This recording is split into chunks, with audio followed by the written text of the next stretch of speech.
আসসালামু আলাইকুম রহমতুল্লাহ। ভারত বাংলাদেশের ব্যবসায়ীদের কাছে কি জিনিস বা কোন লেভেলের ভালোবাসার জায়গা বা ভালোবাসার পাত্র, সেটি অন্তর্বর্তীকালীন সরকার ডক্টর ইউনূস সরকার চলে যাওয়ার পরে ব্যবসায়ীরা একটি টিভি চ্যানেলের সাক্ষাৎকারে বলে দিয়েছে। বলতেছে যে অন্তর্বর্তীকালীন সরকার চলে যাওয়ার পরে, নির্বাচিত সরকার আসার পরে ভারত থেকে আবার পোশাকের অর্ডার আসা শুরু হয়েছে। খুব দ্রুত বা অতি দ্রুত সময়ের মধ্যে বেনাপোল বন্দর খুলে দেওয়া উচিত। মানে আগের মতো নির্বাচিত সরকারের আমলে যেমন স্বাভাবিক ছিল সেরকম করা উচিত। সেরকম হইলে আমরা বেঁচে যাব।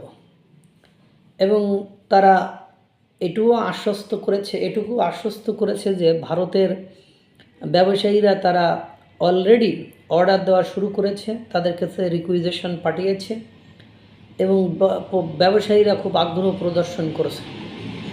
এটাই বাস্তবতা। এই যে আপনার জিডিপিতে সবচেয়ে গুরুত্বপূর্ণ ভূমিকা রাখা আমাদের পোশাক শিল্পের যে করুণ পরিণতি সৃষ্টি হয়েছিল, সেটা কেবল ভারতের সাথে ব্যবসা বাণিজ্য না করতে পারার কারণে। কারণ আপনি ভারত বিরোধিতা করে উপমহাদেশে বা এশিয়া মহাদেশে, বিশেষ করে দক্ষিণ এশিয়া মহাদেশে ভারতের প্রতিবেশী হয়ে ভারত বিরোধিতা করে শান্তিতে থাকতে পারবেন না। কারণ আপনি কোনো না কোনো ফরম্যাটে তাদের সাথে আপনার লিয়াজু করে চলতেই হবে। আপনি যদি বেশি তেড়ামি ঘেরামি করেন, আর পৃথিবীর নিয়মিত এরকম, আপনি যে সুযোগ সুবিধা দিবে আপনি তার আনুগত্য প্রকাশ করতে হবে। পৃথিবীর নিয়মিত এরকম।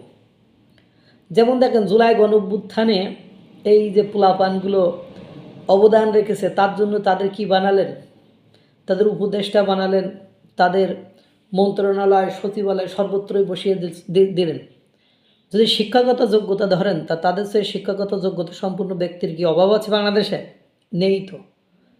এই যে খানতালাত, এগুলো তো এখনো পাশও করিনি, লেখাপড়ার জীবন শেষও হয়নি, এদেরকে বড় বড় পোস্টে বসিয়ে দিলেন। কেন বসিয়ে দিয়েছেন? ওই যে অবদান রাখার কারণে। এসপিডিসি মন্ত্রী, এসপিডিসিগুলো, ম্যাজিস্ট্রেটগুলো, বড় বড় ক্যাডারগুলো যারা পড়াশোনা করে রাতের পর রাত দিন সমান করে পড়াশোনা করে এই পর্যায়ে এসেছিল, তাদেরকে অসম্মান পর্যন্ত করেছে এই 9-10, এই 8-9-10 পাস, ইন্টারমিডিয়েট পাস, ইউনিভার্সিটি পড়া স্টুডেন্টগুলো।